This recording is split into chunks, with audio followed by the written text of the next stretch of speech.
Waalaikumsalam. Kepada yang terhormat Kepala SMA Negeri 1 Ambarawa, yang saya hormati Bapak dan Ibu peserta diseminasi budaya positif. Alamin segala puji bagi Allah Subhanahu wa taala yang telah melimpahkan rahmat-Nya sehingga hari ini kita bisa berkumpul di lab kimia ini dalam keadaan sehat walafiat. Tidak lupa sholawat serta salam tetap tercurahkan kepada uswah hasanah kita Nabi Agung Muhammad SAW beserta para sahabat keluarga yang saat ini tetap berjuang di jalannya. Baik, kami ucapkan terima kasih atas kehadiran Bapak Ibu peserta diseminasi yang sudah meluangkan waktunya untuk mengikuti diseminasi pada pagi hari ini. Baik Bapak dan Ibu peserta diseminasi yang berbahagia, untuk mengefektifkan waktu, mari kita simak pemaparan materi budaya positif oleh Ibu Nabela Hendri Astuti, calon guru penggerak angkatan 11. Kepada Bu Nabela kami persilahkan.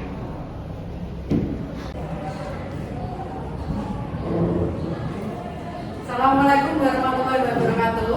Waalaikumsalam. Ya, terima kasih. Selamat pagi Bapak Ibu guru. Selamat pagi.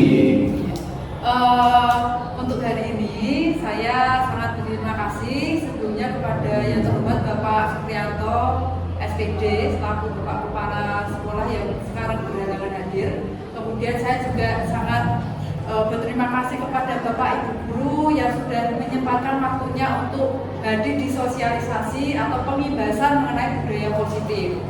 Nah, di sini saya akan mengimbaskan sesuai apa yang saya berikan atau sesuai yang saya pemahaman mengenai modul 1 sampai 1.4 di CGP saya. Jadi di modul yang terakhir adalah mengenai budaya positif, di mana budaya positif ini agar bisa diterapkan di SMA Negeri 1 Ambarawa. Jadi di sini saya akan mengimbaskan mengenai materi budaya positif yang sudah saya pelajari selama modul 1.4.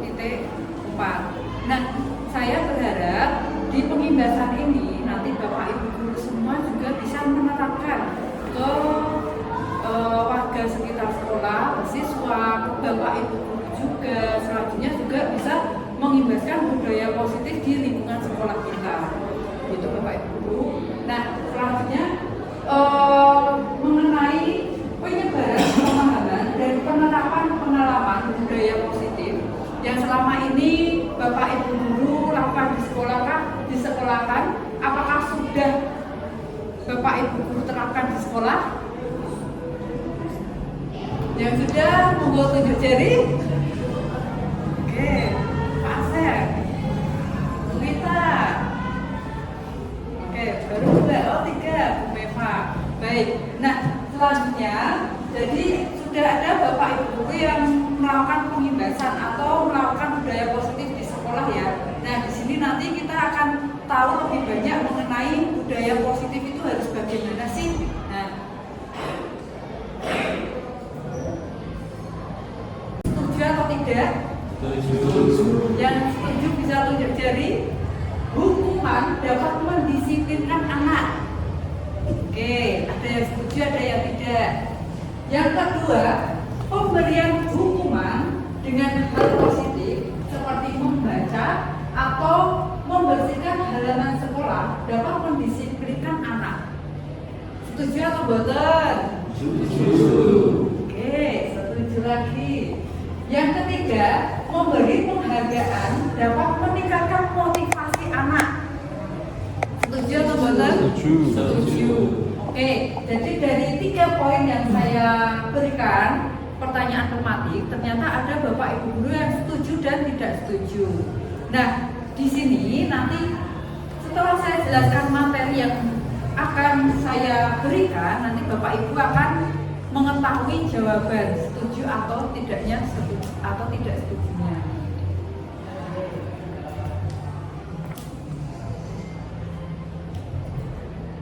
Nah, di materi yang saya sampaikan ada beberapa konsep inti budaya positif, yaitu yang pertama mengenai perubahan paradigma belajar, yang kedua disiplin positif, ketiga nilai-nilai kebajikan, keempat kebutuhan dasar manusia, kelima motivasi perilaku manusia, selanjutnya keenam posisi kontrol guru, ke-7 keyakinan kelas, dan ke-8 adalah segitiga restitusi. Nah, itu apa ya kira-kira? Ada beberapa istilah yang mungkin kita dengar itu masih asing.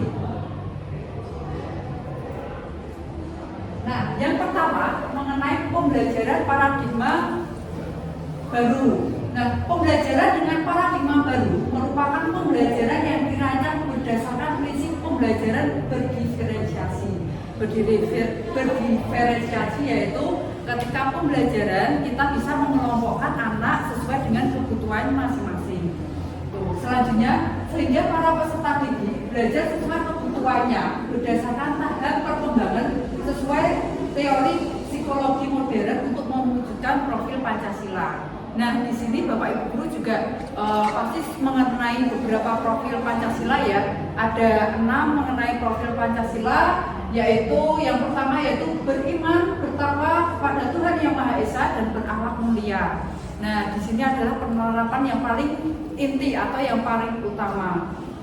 Yang kedua ada kebinekaan global. Kebinekaan global ini kita juga sudah menerapkan di mana budaya Indonesia kita terapkan di lingkungan sekolah kita. Yang ketiga yaitu ada bergotong royong.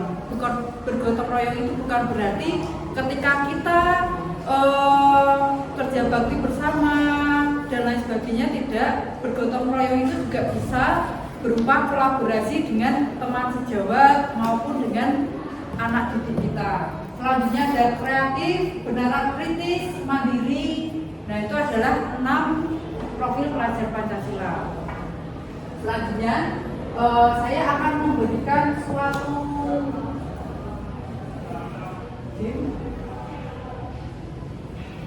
Nah, di sini biar lebih paham mengenai perubahan paradigma, saya akan memberikan kertas kepada Bapak Ibu Guru. Karena membawa pulpen? Oke, ini saya akan memberi selembar kertas kepada Bapak Ibu Guru. Di kertas ini silakan bisa Bapak Ibu Guru tulis hal, benda atau barang favorit, barang berharga yang sangat berharga untuk Bapak Ibu Guru. Silakan ditulis di sini. Barang bebas, bisa mobil, bisa rumah, atau mungkin perhatian, atau mungkin anak dan lain sebagainya. Silakan bisa Bapak Ibu Guru tulis di situ.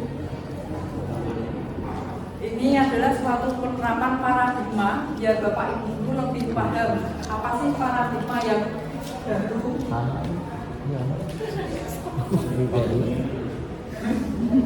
Sudah ditulis mungkin bisa barang, uang 1 miliar atau yang lainnya, bebas. Sesuatu yang mungkin bisa Bapak Ibu Guru suatu barang yang sangat berharga sekali. Sudah ditulis? Oke, kalau sudah, sekarang silakan kertas itu kalian Bapak Ibu Guru genggam. Bapak Ibu Guru genggam. Nah, genggam erat-erat, boleh di tangan kanan, boleh di tangan kiri. Bapak Ibu Guru genggam dengan erat-erat. Nah, setelah Bapak Ibu Guru genggam, sekarang mungkin bisa ini ya, dengan teman sebelahnya, dan coba dengan teman sebelahnya memberikan atau teman sebelahnya meraih apa yang digenggam oleh teman sebelahnya. Itu. Nah, ini aja berpasangan. Nah, berpasangan, saling berebutan. Itu juga ada keterangan mencoba membuka, cobalah dengan tangan dengan segala cara. Boleh merampas, boleh membujuk, atau mungkin Pakai money politik. memarahi atau mengintimidasi Wani piro dicekik ya Nah, terus. atau wani piro itu silakan bisa ini ya, berseberangan, teng. Nah, berseberangan, disilahkan kalian rapas atau kalian ambil. Nah, ambil itu. Jadi foto.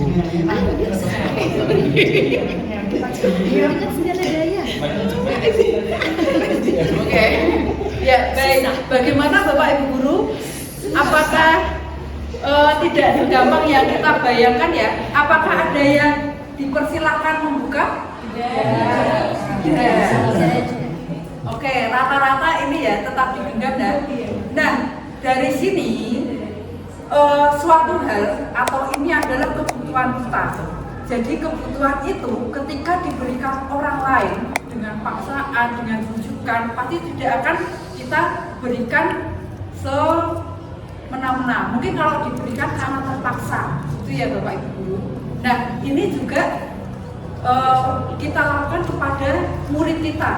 Ketika kita memberi suatu peraturan, memberikan suatu peraturan, dan peraturan ini mungkin tidak sreg dengan anak didik kita, pasti anak didik kita itu juga tidak mau menerima sesuai dengan apa yang kita harapkan. Mereka punya kebutuhan masing-masing dan mereka pun juga memiliki kebutuhan yang berbeda-beda. Jadi semua siswa didik kita itu tidak sama kebutuhannya dan memiliki kebutuhan yang berbeda-beda. Itu Bapak Ibu intinya. Oke. Nah, ini tadi kegiatan ini sesungguhnya siapa yang memegang kendali atau kontrol untuk membuka atau menutup kepalan tangan? Jawabannya adalah untuk diri kita sendiri yang bisa mengontrol segalanya. Apakah kita membuka atau menutup kepalan kita itu tergantung pada diri kita sendiri sesuai dengan kebutuhan dasar kita.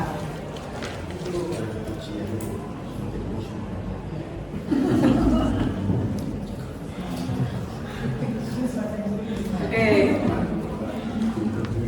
Ya, selanjutnya dari sini miskonsepsi tantangan teori kontrol. Nah, ada ilustri guru mengontrol murid.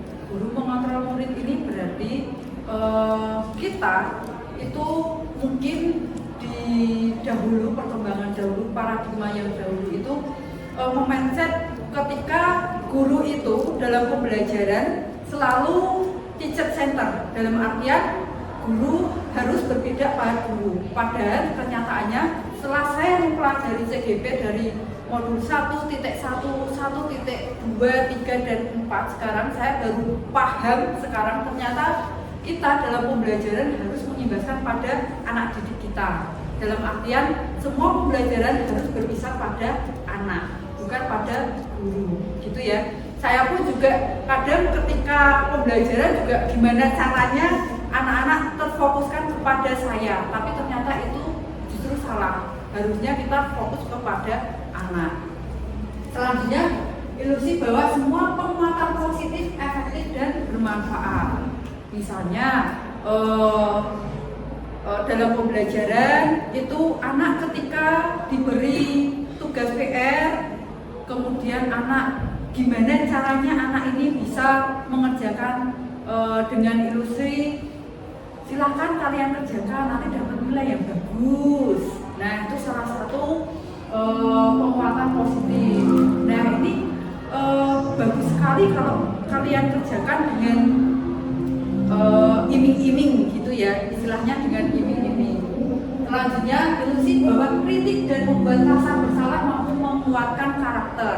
Ini juga pada pembelajaran, khususnya pada pembelajaran ya, ketika kita misalnya memberikan anak mampu menguatkan bersalah. Nanti kalau misalkan kalian tidak bisa melakukan gerakan nari, nanti nilainya akan saya buat jelek loh. Nah, itu contoh-contoh kritik yang sangat salah sekali. Selanjutnya yang terakhir adalah ilusi bahwa orang dewasa berhak memaksa. Nah, paradigma yang dulu adalah kita sebagai guru kadang berpikir kita merasa dewasa, kita merasa orang yang patut disegani. Akhirnya kita melopori murid, oh kalau sama saya harus tertib, nggak boleh masuk terlambat. Itu contohnya. Baik, itu tadi adalah konsepsi tentang teori kontrol. Jadi Bapak Ibu guru sudah paham ya mengenai industri yang tadi sudah saya sampaikan. Oke, selanjutnya ada merubah paradigma stimulus respon untuk pendekatan teori kontrol. Nah, ini ada stimulus yang kita perjelas. Yang pertama adalah realitas atau kebutuhan kita sama. Padahal teori kontrolnya adalah realitas atau kebutuhan kita berbeda. Selanjutnya, stimulus respon. Semua orang melihat hal yang sama. Harusnya setiap orang memiliki gambaran yang berbeda. Yang ketiga, kita mencoba merubah orang agar berpandangan sama dengan kita. Kita berusaha memahami pandangan orang lain tentang dunia. Selanjutnya, perilaku buruk dilihat dari sebagai suatu kesalahan. Nah, ini kadang biasanya di dalam kelas kita menetapkan sekali siswa itu salah, kita akan membahasnya terlebih lanjut, padahal itu salah sekali. Jadi dalam teori kontrol itu semua perilaku memiliki tujuan. Jadi misalkan ada siswa yang terlambat, kita biasanya langsung menghukum siswa tersebut. Kemudian Bapak Ibu guru juga mungkin merasakan tanpa mengetahui alasan siswa itu kenapa sih terlambat, tapi tiba-tiba langsung mengejar anak tersebut. Padahal anak tersebut pasti memiliki tujuan, entah itu tadi bangunnya kesiangan atau ketika bangun tidak ada yang membangunkan, atau mungkin anak tersebut ternyata di luar sana juga sedang membantu orang tuanya, kita tidak tahu. Selanjutnya, orang lain bisa mengontrol saya. Teori kontrolnya adalah hanya Anda yang bisa mengontrol diri Anda sendiri. Jadi dipastikan Bapak Ibu guru juga tidak bisa mengontrol anak dengan hukuman dan lain sebagainya. Tapi anak itu pasti punya kontrolnya sendiri-sendiri. Selanjutnya, saya bisa mengontrol orang lain. Anda tidak bisa mengontrol orang lain. Pemaksaan ada pada saat rujukan gagal. Harusnya kolaborasi dan konsensus menciptakan pilihan-pilihan baru. Itu Bapak Ibu guru mengenai perubahan paradigma stimulus respon pendekatan teori kontrol. Jadi perubahan paradigma ternyata sangat banyak sekali. Ya, next. Selanjutnya mengenai yaitu pemahaman kedua mengenai disiplin positif.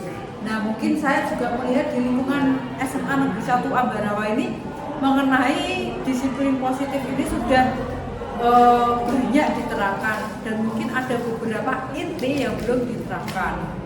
Nah, di sini saya akan menjelaskan mengenai disiplin positif. Yang pertama, disiplin berasal dari kata disiplina, yang artinya belajar. Disiplin mengacu pada disiplin diri yang memiliki tanggung jawab terhadap apa yang dilakukannya berdasarkan nilai-nilai yang diyakini. Selanjutnya, disiplin merupakan salah satu cara penerapan disiplin yang bertujuan untuk menumbuhkan kesadaran peserta didik, memberdayakan peserta didik tanpa imbalan penghargaan atau reward, ancaman atau hukuman.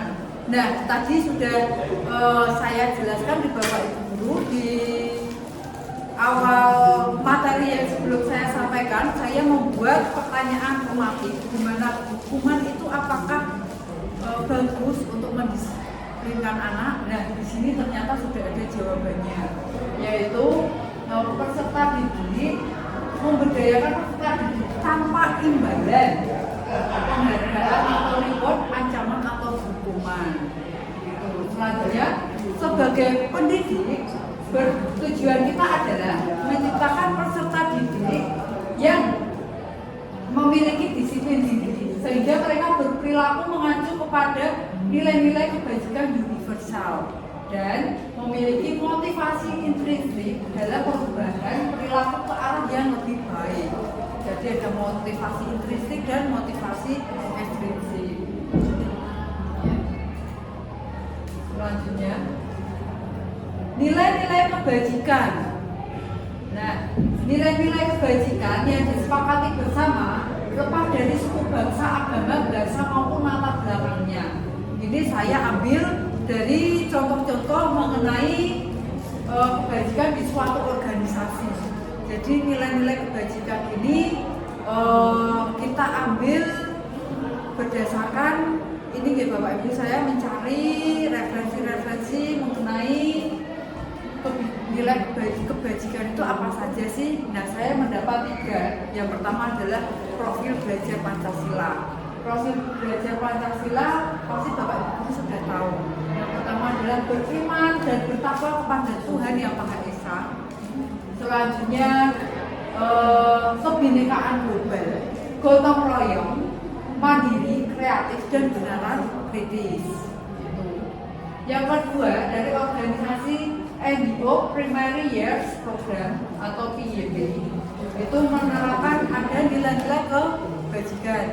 Yang pertama ada toleransi, kemudian ada rasa hormat, integritas, mandiri, menghargai, antusias, empati, keingintahuan, kreativitas. Pasti banyak sekali gitu Bapak Ibu. Selanjutnya juga ada di suatu organisasi yaitu keterampilan hidup, life skill. Yang pertama nilai kebajikannya yaitu dapat dipercaya, lurus hati, pendengar yang aktif, tidak merendahkan orang lain, dan memberikan yang terbaik dari diri. Jadi nilai kebajikan adalah nilai-nilai yang positif Bapak Ibu. Next. Selanjutnya, poin yang selanjutnya adalah mengenai kebutuhan dasar manusia. Kebutuhan dasar manusia adalah segala sesuatu yang kita lakukan untuk mendapat apa yang kita inginkan. Seluruh tindakan yang kita lakukan memiliki tujuan tertentu dan semua usaha terbaik yang kita lakukan adalah dalam rangka agar kebutuhan dasar kita terpenuhi dengan baik.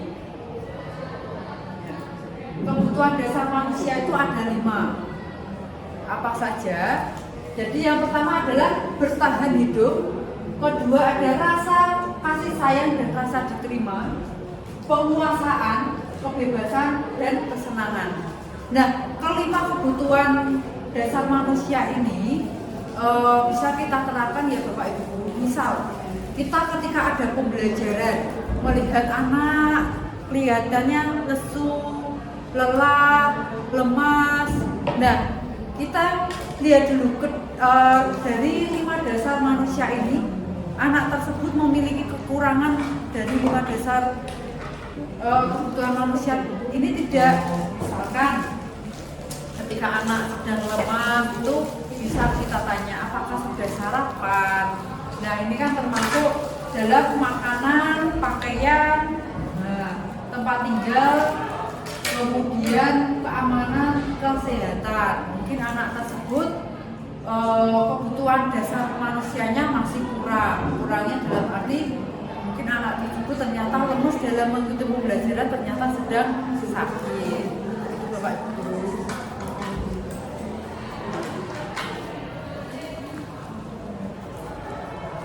Boleh ora kerekam koyo ngekek. Hah? Ora jebule nek ora kerekam kan koyo ora ngekek ket mau ngomong. Ya, rekam apa?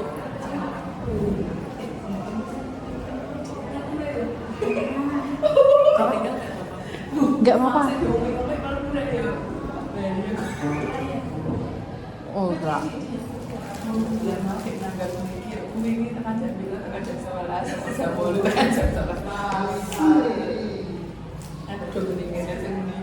Berarti nggak enak reko-reko gini. Belum.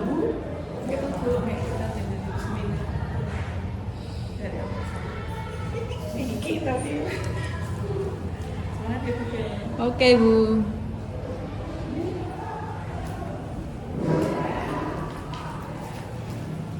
Ya, selanjutnya setelah bertahan hidup, kemudian ada rasa kasih sayang, rasa diterima, dipedulikan, berbagi, bersama menjadi bagian dalam kelompok.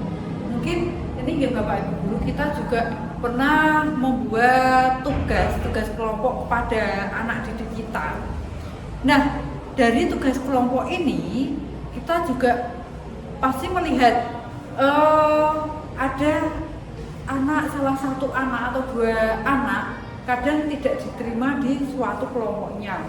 Nah, itu juga merupakan dasar kebutuhan manusia. Misalkan di dalam kelompok itu merasa tidak diterima, entah itu karena kelompoknya penuh atau mungkin memang anak tersebut masih kurang berinteraksi dan lain sebagainya.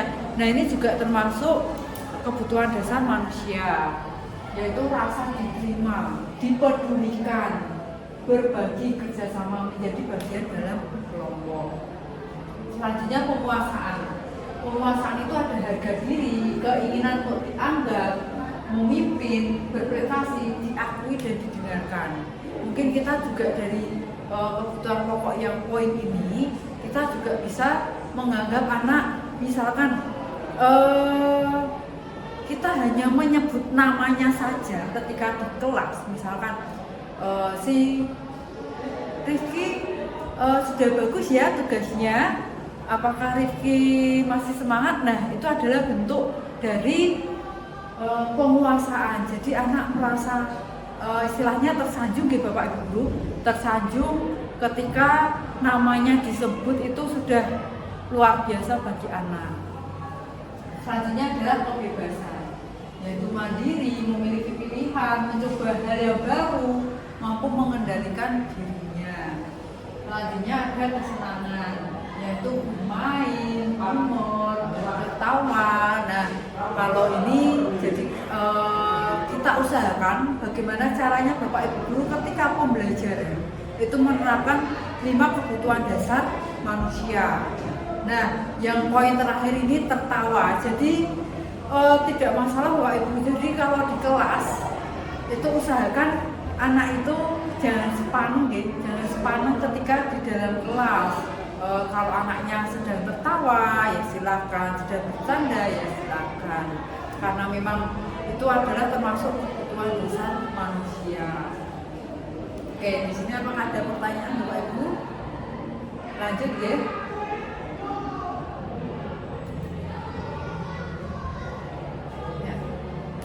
Poin selanjutnya yaitu motivasi perilaku manusia.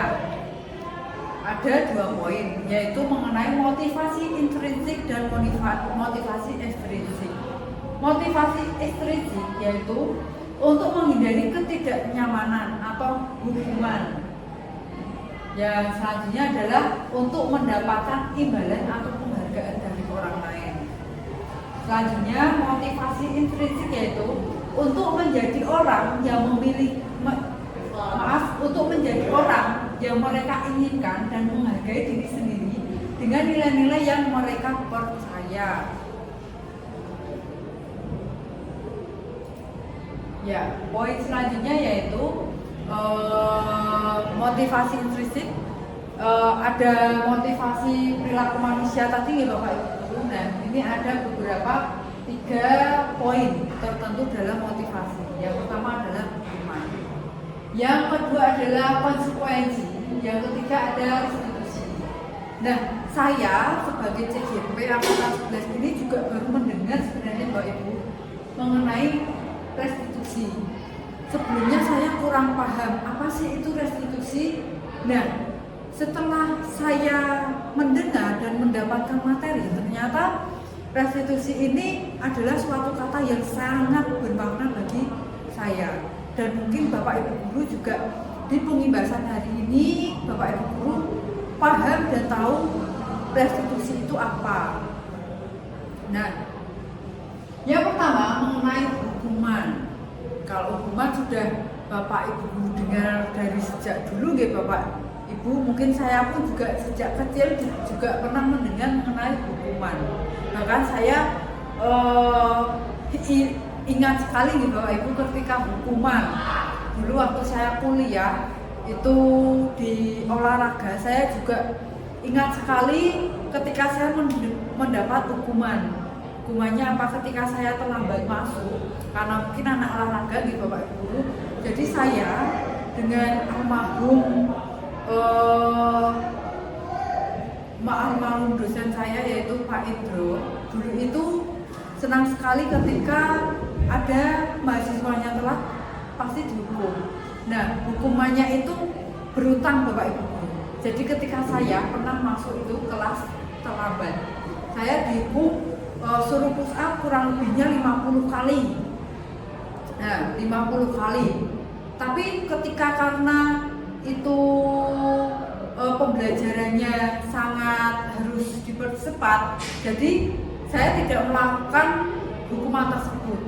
Hukuman tersebut akan dilaksanakan besok. Nah, selanjutnya ternyata saya terlambat lagi Bapak Ibu guru ya karena suatu hal. Akhirnya saya terlambat 2 kali. Dan ternyata saya tidak melakukan push up tersebut tapi justru malah ditambah. Jadi saya harus melakukan push up 100 kali. Nah, itu suatu bentuk penghukuman dan hutang ya Bapak Ibu guru. Kita harap setelah ada pembebasan itu jangan sampai ya Bapak Ibu guru, apalagi sekolah kita SMA Negeri 1 Ambarawa adalah sekolah ramah anak, di mana kita itu tidak boleh menerapkan hukuman fisik, hukuman jiwa dan lain sebagainya. Kita sebagai Bapak Ibu guru harus tahu, harus paham dulu kenapa sih anak bisa melakukan hal tersebut, harus kita korek dulu latar belakangnya. Begitu Bapak Ibu guru. Nah, hukuman itu tidak terencana dan tiba-tiba. Murid tidak tahu apa yang akan terjadi atau tidak dilibatkan. Yang ketiga, bersifat satu arah, selanjutnya berupa hukuman fisik atau psikis. Nah, tadi nggak Bapak Ibu guru sudah saya contohkan ketika saya mahasiswa dihukum dan ternyata sampai sekarang terngiang-ngiang di dalam pikiran saya, dan itu sangat saya sejarah yang luar biasa dalam artian saya mengingatnya bukan ke hal positif, tapi itu adalah hal yang negatif, hukuman yang sangat luar biasa berupa hukuman fisik. Bahkan tidak hanya fisik ya Bapak Ibu guru, itu juga termasuk hukuman jiwa saya, pikiran saya, bahkan saya sampai sekarang teringat dan terngiang-ngiang terus. Selanjutnya ada konsekuensi. Nah, konsekuensi ini biasanya dilakukan di kesepakatan kelas Bapak Ibu guru. Nah, kesepakatan kelas ini saya pun juga dulu pernah melakukan ini ya Bapak Ibu guru di kelas. Ketika ada konsekuensi, misalkan kesepakatan kelas nih dengan anak-anak, besok tidak boleh ada yang terlambat ketika mengikuti jam olahraga. Konsekuensinya nanti akan diberikan hukuman menyanyi di depan kelas, atau mungkin nanti suruh keliling lapangan. Nah, dulu saya pernah menerapkan seperti itu Bapak Ibu. Selanjutnya ketika saya mengetahui mengenai restitusi ini, saya jadi berpikir 2 kali. Jadi konsekuensi itu adalah terencana, kesepakatan dulu dengan anak kita. Selanjutnya, murid tetap dibuat tidak nyaman jika guru yang selalu memonitoring muridnya. Itu. Selanjutnya, restitusi nggih Bapak Ibu guru. Restitusi itu adalah proses menciptakan kondisi bagi murid untuk memperbaiki kesalahan proses kolaboratif yang mengajarkan murid untuk mencari solusi sendiri. Nah, ini yang akan kita bahas nanti ke depan Bapak Ibu mengenai restitusi, dan ini saya harap bisa diterapkan di lingkungan sekolah kita.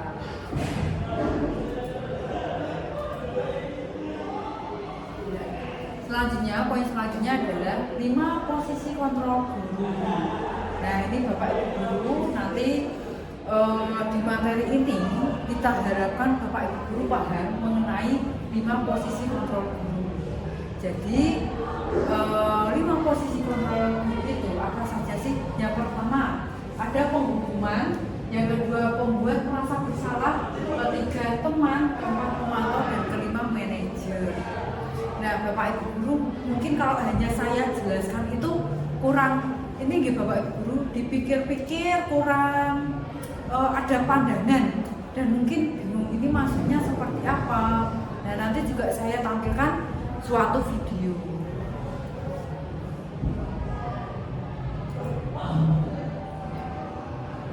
Ada contoh penerapan 5 kontrol guru.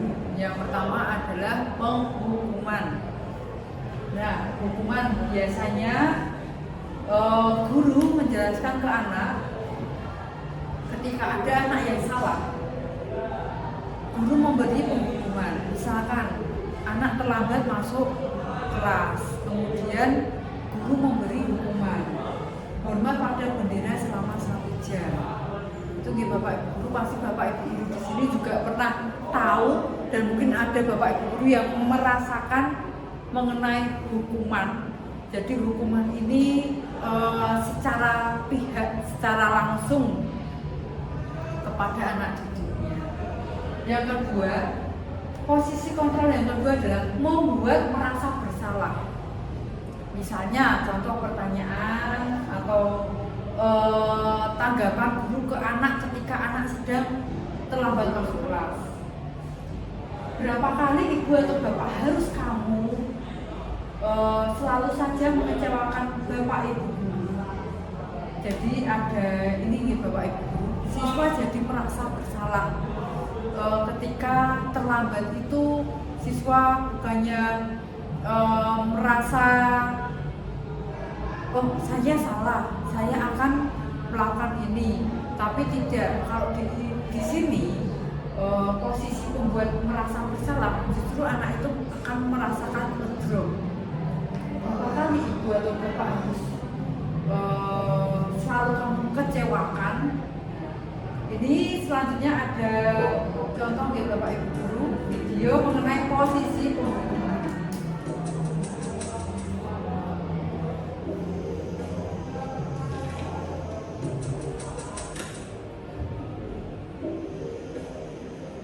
Naren, sini kamu. Selamat pagi, Bu. Selalu terlambat. Kamu deh, pasti terlambat. Maaf, Bu. Saya Apa? Apa coba? Alasan kamu apa lagi? Kapan sih kamu tidak terlambat? Malas sekali ya kamu jadi anak. saya Dasar pemalas. Gak kapok-kapok sih kamu. Sudah berapa kali terlambat? Sana, kamu keliling lapangan basket 2 kali. Kenapa saya harus keliling lapangan basket, Bu? Kenapa? Kamu melawan ibu? Berani-beraninya jawab. Sudah terlambat, masih berani jawab pula. Sekarang, keliling lapangan basket 5 kali sekalian. Biar kapok. Cepat. Pergi sana ke lapangan basket.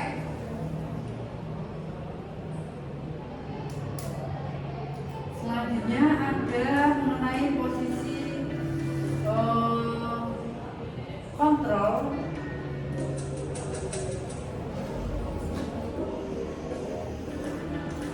Mengenai posisi pembuat merasa bersalah.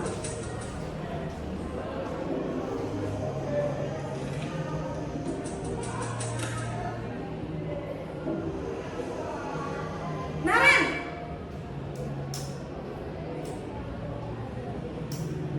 Selamat pagi, Bu.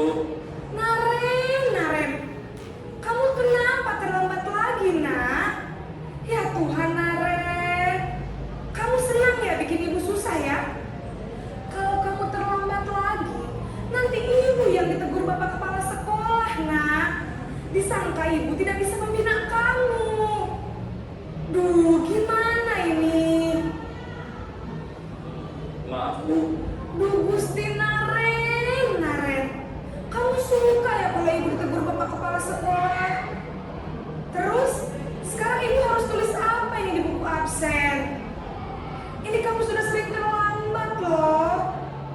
terus apa coba?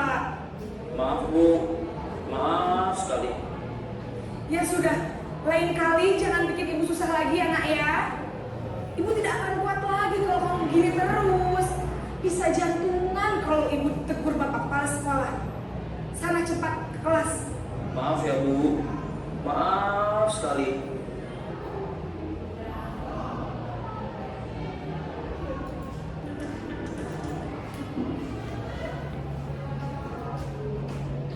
Nah, itu tadi dua video mengenai posisi kontrol yang dilakukan Bapak Ibu Guru. Selanjutnya ada posisi kontrol sebagai teman dan sebagai pemantau. Ketika menjadi sebagai teman, contohnya, ini salah satu contoh ya Bapak Ibu Guru. Ayo dong ikuti aturan sekolah, tolong bantu Bapak Ibu Guru ya sekali ini. Ya sudah, tidak apa lain kali jangan sampai berbuat seperti ini ya. Itu adalah contoh sebagai teman. Yang keempat yaitu sebagai pemantau. Kamu sudah melanggar peraturan sekolah, kamu tahu konsekuensinya. Setelah upacara kamu beri atributnya vokasi dan jangan ulangi lagi ya. Ini adalah videonya.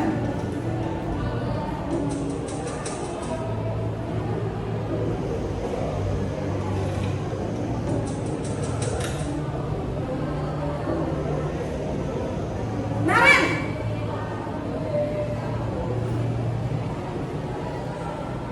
Selamat pagi Bu. Wah, sudah jam berapa ini nak? Terlambat lagi ya sayang. Iya Bu, habis ibu saya lupa membangunkan saya Bu. Kamu malah menyalahkan ibu kamu. Kamu bukannya anak yang larinya paling kencang. Kok terlambat sih? Iya Bu, saya memang terlambat bangun tadi. Jadi biarpun saya lari kencang, tetap gak kekejar Bu. Ya sudah sana. Nanti lain kali larinya lebih kencang lagi ya. Biar gak terlambat lagi. Bikin seneng ibu. Demi ibu. Bisa kan? Bisa lah Bu.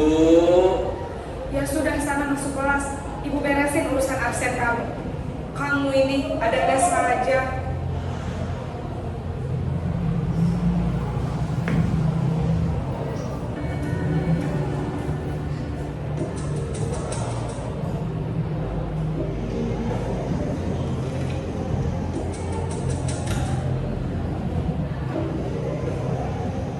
Naren!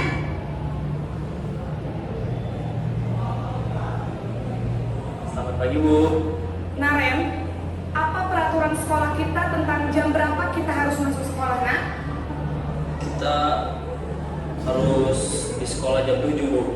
Iya betul, sekarang sudah jam 7.20. Naren sudah tahu konsekuensinya jika terlambat hadir. Paham Bu, saya harus tinggal kelas pas jam istirahat selama 20 menit. Iya benar, konsekuensinya demikian.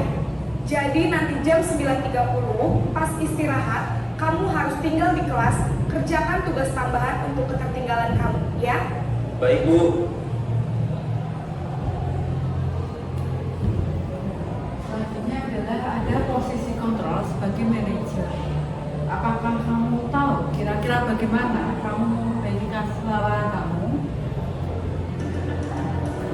Video terakhir di Bapak Ibu Guru.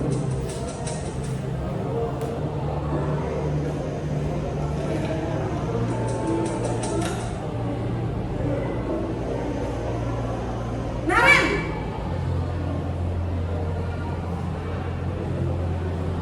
Selamat pagi Bu. Selamat pagi, Naren. Maaf Bu, saya terlambat.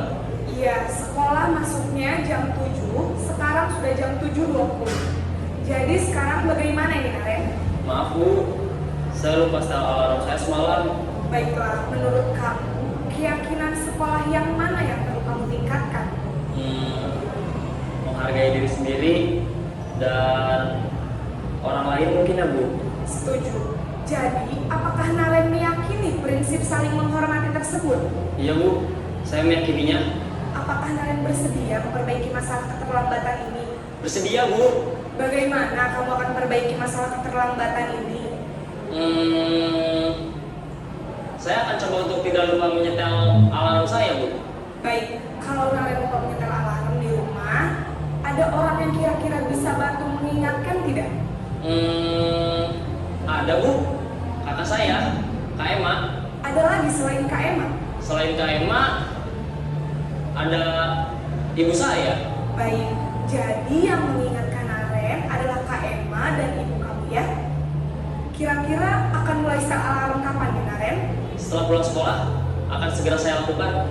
Baik, jadi Naren akan setel alarm untuk bangun besok pagi dan akan diingatkan oleh kakak dan ibunda Naren ya. Ada lagi yang mungkin perlu dilakukan Naren agar tidak terlambat bangun lagi? Tidak ada, Bu. Baik Naren, terima kasih untuk kerjasama kamu. Sekarang kamu perlu kembali ke kelas untuk belajar. Baik, Bu. Terima kasih. Baik Bapak Ibu Guru, tadi ada 5 posisi kontrol Bapak Ibu Guru nggih. Dan diharapkan di 5 posisi kontrol ini Bapak Ibu Guru mengerti dan paham. Selanjutnya ada beberapa pertanyaan.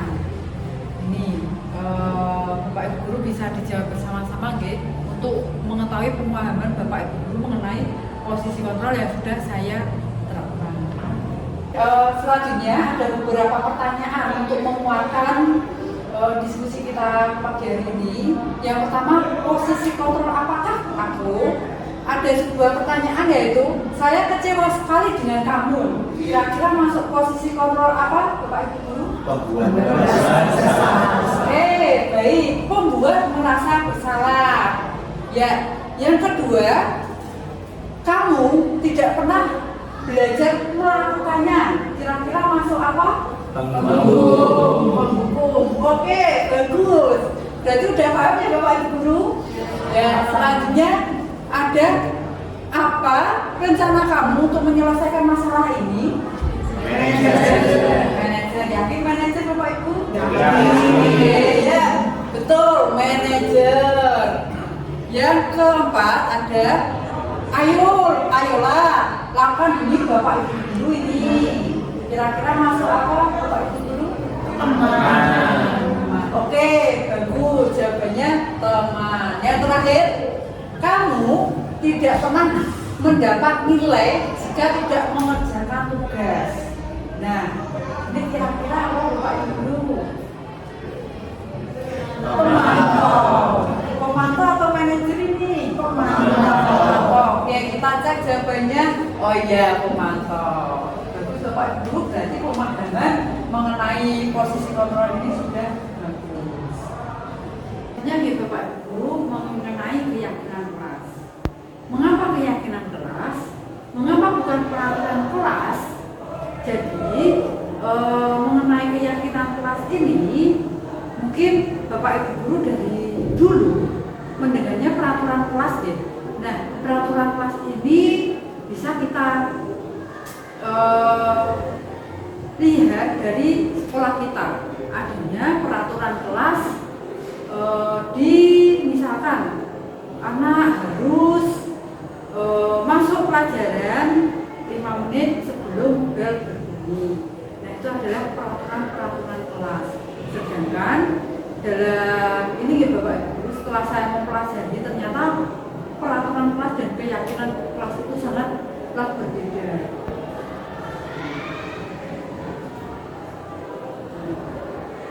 Selanjutnya adalah pembentukan keyakinan kelas. Jadi saya sudah menerapkan keyakinan kelas di kelas 11 atau Bapak Ibu. Dan ternyata ketika saya membuat keyakinan kelas di kelas tersebut memang benar-benar sangat antusias. Bahkan ketika saya menggunakannya skipping notes, kemudian seperti di gambar tersebut saya memberi kesempatan kepada anak didik seperti tadi ya, ini Bapak Ibu saya berikan kertas, kemudian anak menulis keyakinannya masing-masing mengenai keyakinan kelas dan lain sebagainya. Ternyata anak-anak sangat antusias sekali dan mereka ternyata sangat senang ketika membuat keyakinan kelas bersama-sama daripada peraturan kelas yang sudah diberikan oleh sekolah. Begitu Bapak Ibu. Nah, pembentukan keyakinan kelas yang pertama bersifat abstrak, yang kedua berupa pernyataan universal, dibuat dalam pernyataan positif. Nah, pernyataan positif ini bisa saya berikan contohnya. Jangan membuang sampah sembarangan. Nah, ini adalah pernyataan yang negatif. Pernyataan positifnya adalah silakan membuang sampah pada tempatnya. Begitu nggih Bapak Ibu Guru. Jadi segala bentuk pernyataan positif itu dihindarkan dengan kata negatif, yaitu jangan atau tidak. Karena secara tidak langsung ketika kita bilang misal jangan melihat gajah. Nah, di sini Bapak Ibu Guru pasti memention apa? Gajah gitu Bapak Ibu Guru. Jadi kata tidak atau jangan ini bahkan tidak bisa dimasukkan ke dalam pikiran kita. Gitu. Selanjutnya sesuai dengan kondisi kelas dan sekolah sehingga mudah diterapkan. Semua warga sekolah kelas dilibatkan saat membuat keyakinan kelas. Jadi tidak hanya Bapak Ibu Guru saja yang membuat keyakinan kelas, tapi semua juga dilibatkan, siswa-siswi juga. Ini adalah tanggapan dari siswa kelas 11 Satur.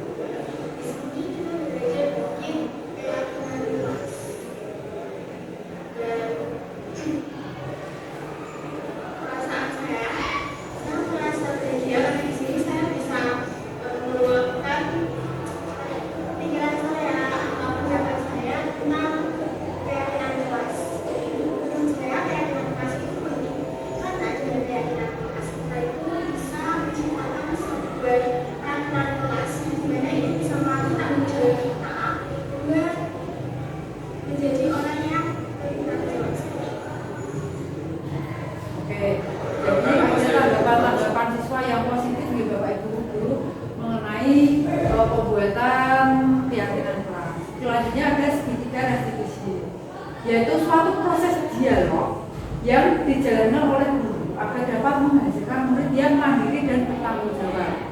Di segitiga restitusi ini, yang pertama adalah menstabilkan identitas. Selanjutnya validasi tindakan yang salah, dan yang terakhir adalah menanyakan keyakinan. Jadi dalam prinsip segitiga restitusi ini diharapkan Bapak Ibu Guru bisa menguasai dan mengontrol siswa-siswi ketika ada yang kiranya bermasalah di kelas. Ya, ini pengertian menstabilkan identitas. Berdasarkan prinsip pembuatan kesalahan adalah bagian dari proses pembelajaran. Contohnya, berbuat salah itu wajar. Tidak ada manusia yang sempurna. Bapak Ibu Guru juga pernah melakukan itu. Nah, itu menstabilkan identitas siswa. Selanjutnya yaitu validasi tindakan yang salah. Berdasarkan prinsip, setiap perilaku berupaya memenuhi suatu kebutuhan tertentu. Misalnya, kamu pasti punya alasan mengapa melakukan hal itu. Contoh selanjutnya, kamu patut bangga karena telah melindungi sesuatu yang penting untuk kamu. Nah, selanjutnya yaitu menanyakan keyakinan kelas.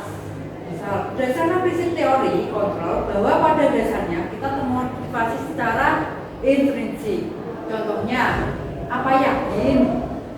Apa keyakinan kelas kita? Contoh selanjutnya, seperti apa gambaran sebuah kelas yang ideal menurut kamu? Nah, itu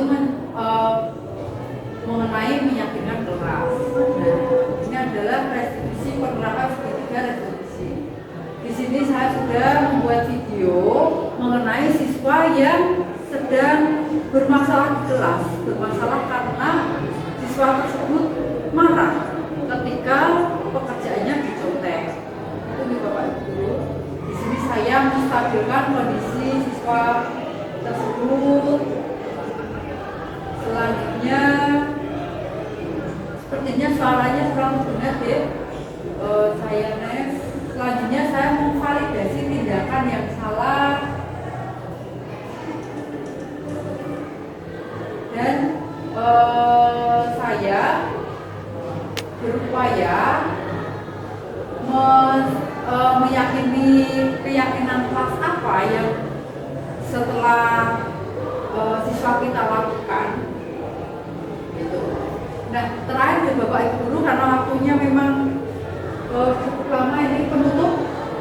Dalam penerapan program disiplin positif, hendaknya guru memiliki standar kepribadian profesional dan sosial yang baik, di mana guru mampu merefleksi dirinya sebagai among atau manajer yang menuntut murid-muridnya menjadi insan yang mandiri, merdeka, dan bertanggung jawab.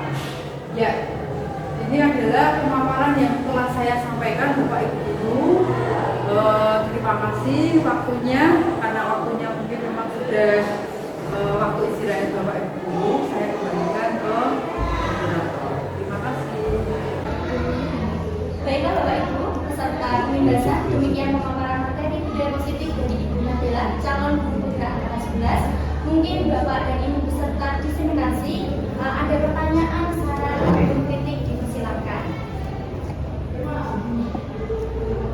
Silakan Bapak Ibu. Ya, saya Ibu. Baik, silakan Ibu Lydia. Saya di ini saya ingin bertanya sama Bu Dela, bagaimana cara menerapkan segitiga restitusi di kelas? Langsung saya jawab aja nih Bapak Ibu. Jadi penerapan segitiga restitusi ini kita bisa menerapkan di kelas dan dimanapun sebenarnya bisa. Dan penerapan ini sudah kemarin juga sudah saya lakukan ketika saya membuat tugas demons. Itu juga saya menerapkan di kelas 12, di mana anak tersebut ternyata itu suka mencontek.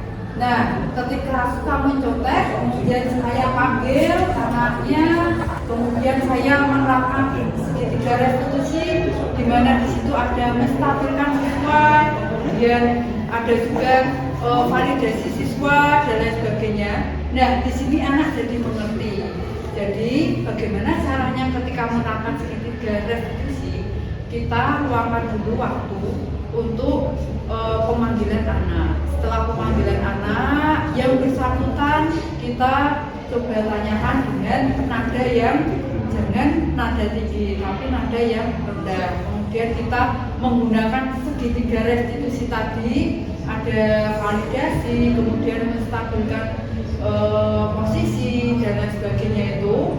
Selanjutnya anak pasti akan mengerti mengenai keyakinan kelas yang sudah diterapkan sebelumnya.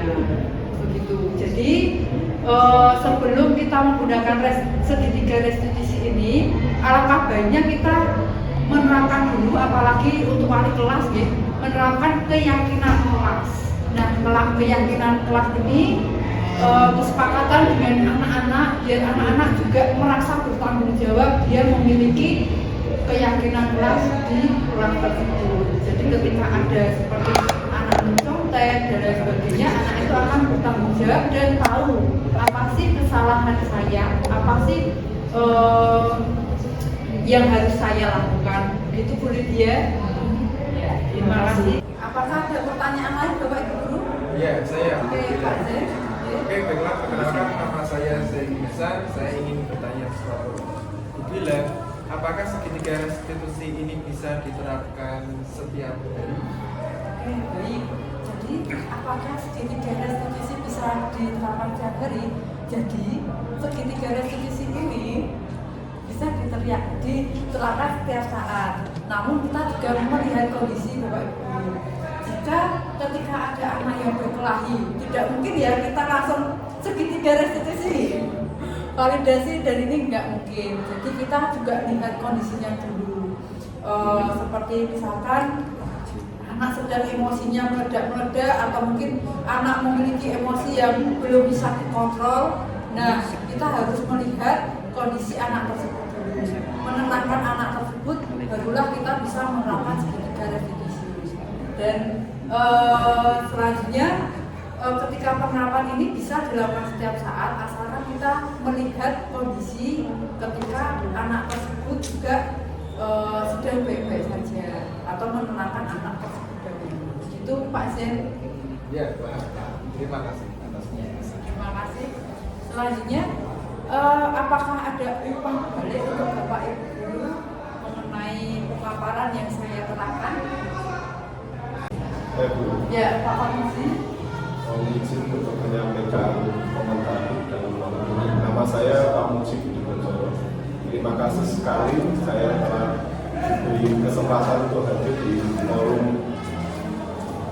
diseminasi tentang budaya positif. Bagi saya, ini merupakan pekerjaan rumah karena selama ini kami dalam mengajar tentunya untuk diri saya pribadi itu masih belum memahami tentang budaya positif yang seperti Bu Bella tadi sampaikan. Bahkan saya secara pribadi mohon maaf mungkin ada kesan sering memberikan hukuman kepada siswa. Mestinya kalau di dalam pembelajaran ya kita tidak boleh melakukan itu. Walaupun suatu saat tanpa kita sadari bahwa itu sebagai sebuah hukuman. Dan apa yang dipaparkan oleh Bu Bella itu sudah membuka mindset saya bahwa saya tidak boleh melakukan hukuman lagi kepada siswa. Dan insya Allah ini tidak akan berakhir kepada diri saya sendiri, tapi saya akan tularkan kepada yang lain untuk bisa menerapkan budaya positif seperti yang tadi Bu Bella sampaikan. Dalam hal ini ada segitiga restitutif yang memang kita harus pahami dari awal sampai akhir sehingga dalam pembelajaran tidak akan ada lagi konsep hukuman atau mungkin memberikan sanksi kepada siswa. Demikian, terima kasih sekali atas pemaparannya dan insya Allah saya akan memberikan atau menularkan kepada yang lain tentang budaya positif yang seperti itu dilaksanakan. Terima kasih. Demikian saya sampaikan. Akhiri, assalamualaikum warahmatullahi wabarakatuh. Terima kasih banyak Pak Komisi. Jadi ini ya kita juga tidak saya berikan kembali ke Bapak Ibu guru, juga saya harapannya Bapak Ibu guru bisa mengulatkan ke Bapak Ibu guru yang lain atau ke siswa. Terima kasih Bapak Ibu guru. Demikian adalah pengimbasan mengenai budaya positif yang sudah saya paparkan. Nah, semoga Bapak Ibu guru bisa mengimbaskan ke anak didik kita ketika ada suatu masalah di kelas, kemudian ketika ada problem di lapangan, dan mungkin kita bisa mengimbaskan ke Bapak Ibu guru di lingkungan guru kita dan lain sebagainya. Gitu ya Bapak Ibu guru. Siap untuk mengimbaskan atau untuk memberikan budaya positif mengenai segitiga restitusi di sekolah kita? Ya. Oke, baik. Terima kasih Bapak Ibu guru. Sekian pemaparan dari saya, semoga bermanfaat. Assalamualaikum warahmatullahi wabarakatuh. Waalaikumsalam.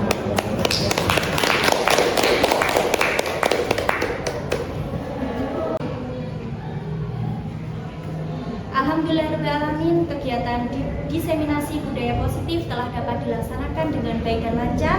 Terima kasih kepada Bapak dan Ibu peserta diseminasi atas waktunya. Semoga dengan pemaparan materi budaya positif dari Bunda Bella tadi dapat menginspirasi Bapak Ibu dan dapat mengaplikasikan budaya positif tadi di kelas sehingga SMA Negeri 1 Ambarawa ini semakin berkualitas dan jaya. Terima kasih Bapak Ibu, mohon maaf atas segala kekurangan. Sekian, Assalamualaikum warahmatullahi wabarakatuh.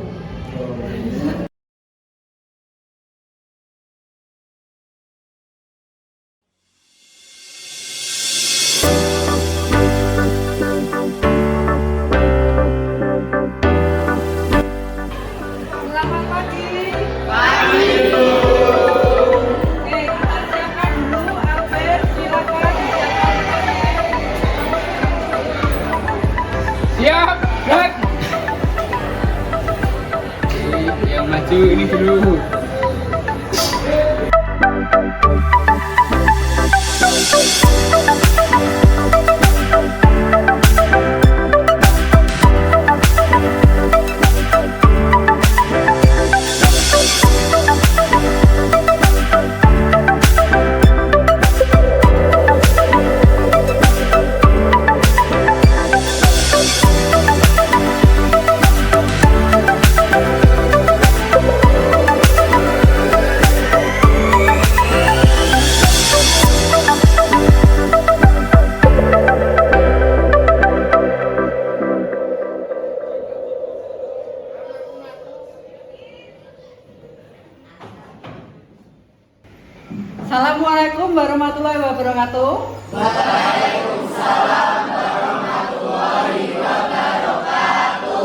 Selamat pagi semuanya. Bagaimana kabarnya? Sehat semua? Oke, alhamdulillah. Baik, di pertemuan kali ini nanti saya akan membuat keyakinan kelas untuk kelas 11-1. Ada yang tahu mengenai keyakinan kelas? Jadi saya jelaskan dulu ya. Keyakinan kelas itu hampir sama dengan peraturan sekolah atau peraturan kelas. Kalau peraturan kelas itu kalian sudah memiliki aturan sendiri dari sekolah dan itu mau tidak mau harus kalian laksanakan.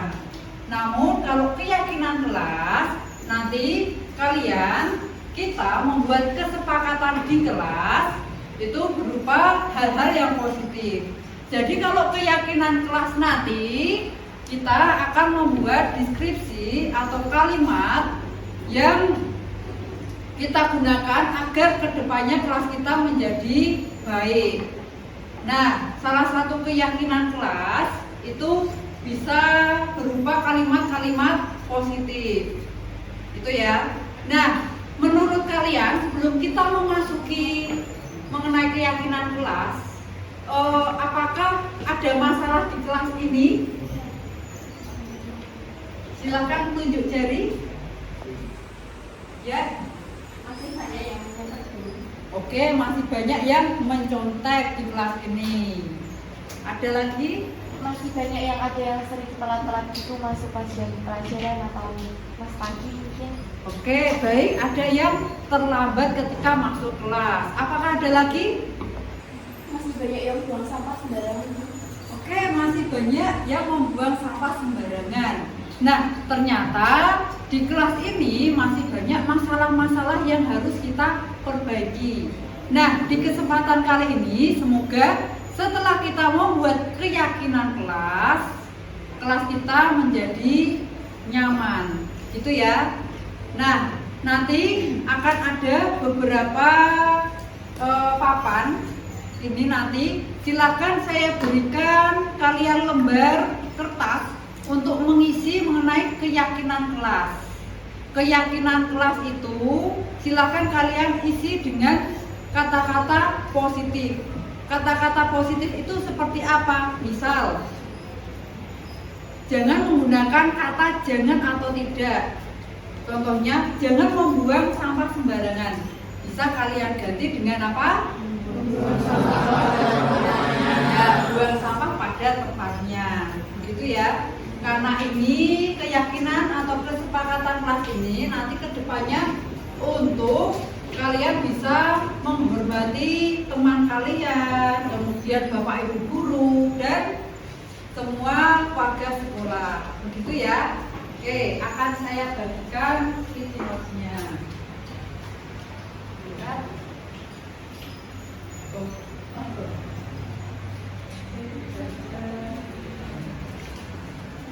Nggak apa-apa, nanti bisa percepat.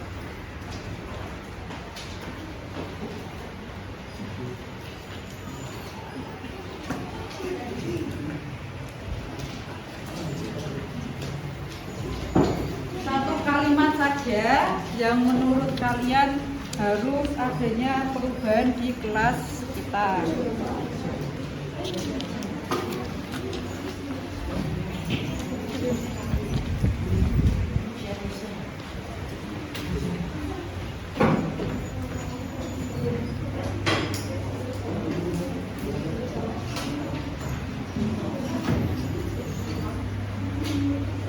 Jika sudah menulis satu kalimat, silakan bisa kalian tempelkan di papan.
Jika sudah, bisa langsung saja ditempelkan di depan. Ya, bebas, boleh langsung ke depan. Satu kalimat saja.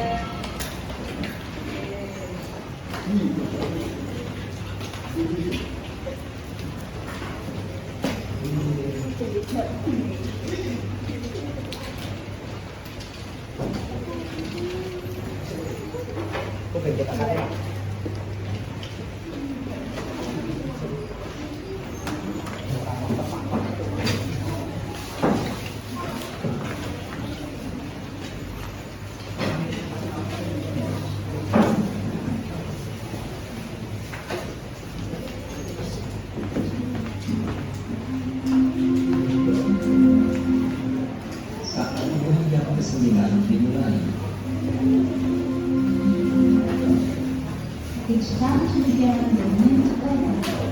Oke, sudah semua? Ya, akan saya bacakan ya mengenai kesepakatan kelas kita. Nanti akan saya rangkum menjadi sebuah kalimat. Yang pertama ada menggunakan bahasa yang baik dan sopan saat berkomunikasi dengan teman maupun guru. Wajib melaksanakan piket atau kebersihan kelas. Oke, melaksanakan jadwal piket. Ini sama ya. Ya, datang tepat waktu saat pagi hari dan setelah bel istirahat. Oke, ini mengenai keterlambatan kelas. Akan saya jadikan satu. Memasuki kelas tepat waktu. Oke, sama. Berani mengumumkan pendapat. Ini termasuk siswa yang aktif. Kemudian memperhatikan saat di kelas. Rajin piket. Oke, jadi satu. Kemudian jujur mengerjakan tugas. Jujur mengerjakan tugas. Berani mengumumkan pendapat tadi. Masuk. Bangun lebih pagi dan pergi ke sekolah agar tidak terlambat. Nah, jujur dalam pelajaran. Oke. Berbicara dengan bahasa yang baik dan sopan. Kemudian membagikan barang atau alat tulis yang dipinjam pada pemiliknya. Mengerjakan tugas tepat waktu. Belajar lebih tekun dan giat agar tidak mencontek. Oke. Datanglah tepat waktu. Ini di keterlambatan. Kemudian mengumpulkan tugas sesuai dengan waktu yang sudah ditentukan. Selalu mengerjakan tugas tepat waktu dan jujur. Menghargai pendapat teman. Mengikuti pelajaran dengan baik dan tenang. Oke, memperhatikan saat guru sedang menjelaskan.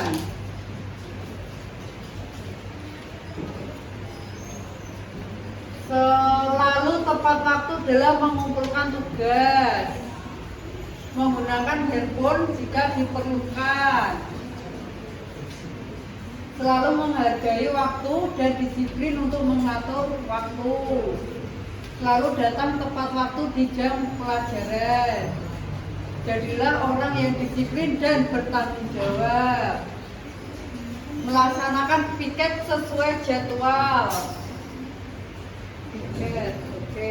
Buang sampah pada tempatnya. Bersikap sopan dan santun kepada semua orang. Nah, dari beberapa pendapat teman kalian, ternyata setelah kita rangkum atau kita kesimpulkan menjadi sebuah poin-poin tertentu, ternyata ada 1, 2, 3, 4, 5, 6 poin. Yang pertama yaitu mengenai menjaga kebersihan kelas. Poin 1. Poin 1, menjaga kebersihan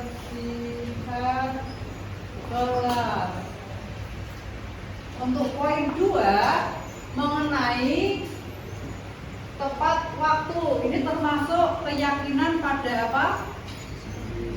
Disiplin ya, disiplin waktu.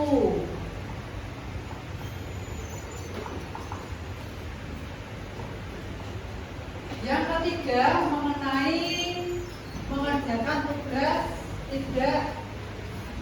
mengerjakan tugas tepat waktu dan tidak boleh mencontek. Itu termasuk kejujuran dalam pembelajaran.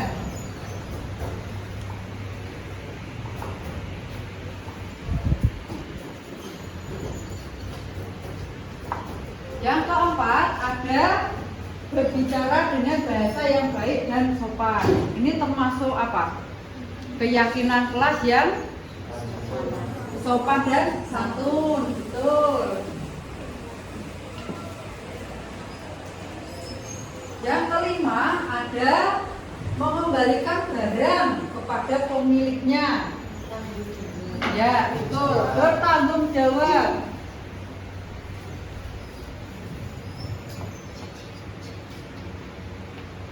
Yang terakhir ada hargai pendapat teman, kemudian berani mengumumkan pendapat, itu termasuk menghargai dan percaya diri ya. Menghargai orang lain. Oke, nah di ke-6 poin ini ternyata kita bisa dan kita memiliki keyakinan kelas untuk kita kesepakati bersama-sama. Apakah kalian sepakat dengan kesepakatan kelas hari ini? Apakah kalian mendukung dengan kesepakatan kelas yang kita buat? Mendukung.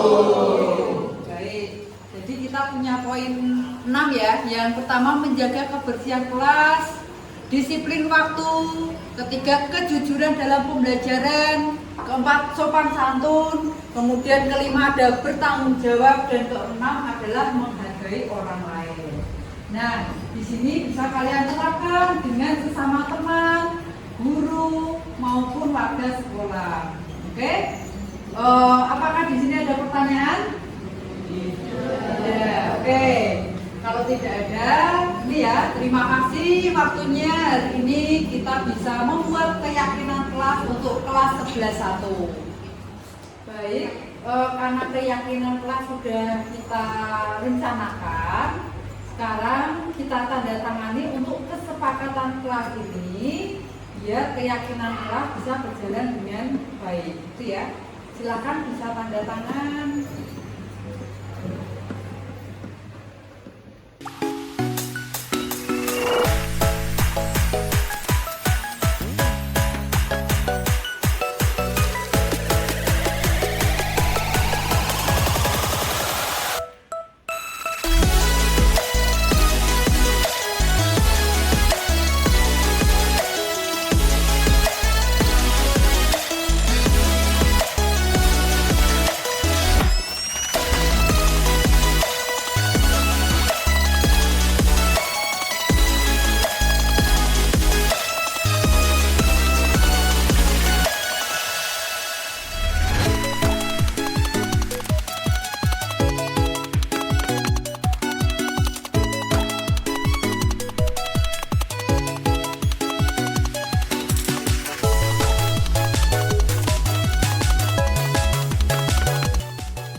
Sebelumnya perkenalkan, nama saya Cynthia Bilkisartila Putri dari kelas 11-1.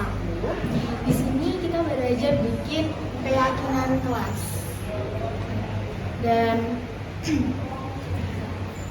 perasaan saya merasa bahagia karena di sini saya bisa meluapkan pikiran saya atau pendapat saya tentang keyakinan kelas. Seperti itu. Menurut saya keyakinan kelas itu penting. Karena dengan keyakinan kelas kita itu bisa menciptakan sebuah peraturan kelas yang dimana itu bisa melatih tanggung jawab kita buat menjadi orang yang lebih bertanggung jawab seperti itu. Sebelumnya, perkenalkan nama saya Husain Wahyudarmawan dari kelas 11. Nah, kalau tadi kan pendapat satu. Nah, sekarang pendapat saya, mengapa sih kok keyakinan kelas itu perlu untuk dibuat? Karena keyakinan kelas itu dapat mengatur seluruh sistem yang berjalan di dalam kelas, sehingga membuat semua orang yang mentaati setiap keyakinan kelas yang telah dibuat, seperti menjaga kebersihan, disiplin, kejujuran, sopan, santun, bertanggung jawab, serta menghargai orang lain, itu dapat melatih selain etika, attitude, dan juga pribadi-pribadi yang baik yang nantinya akan sangat berguna di masa depan. Jadi menurut saya keyakinan kelas ini tuh sangat penting sekali. Perkenalkan, nama saya Karin Kalista dari kelas 11-1. Saya baru saja membuat keyakinan kelas dengan teman-teman. Perasaan saya saat membuat keyakinan kelas ini yaitu senang dan gembira. Menurut saya, keyakinan kelas ini penting karena dapat membuat keadaan kelas nyaman, tertib, dan tertata. Terima kasih. Perkenalkan, nama saya Dani Putra Lesmana dari kelas 11-1. Perasaan saya setelah membuat keyakinan kelas bersama teman-teman sangat senang karena dengan teman-teman saya bisa bertukar pendapat. Selanjutnya, keyakinan kelas itu sangat penting karena bagi saya dengan adanya keyakinan kelas, suasana di kelas bisa semakin tertib, nyaman, aman, disiplin. Terima kasih.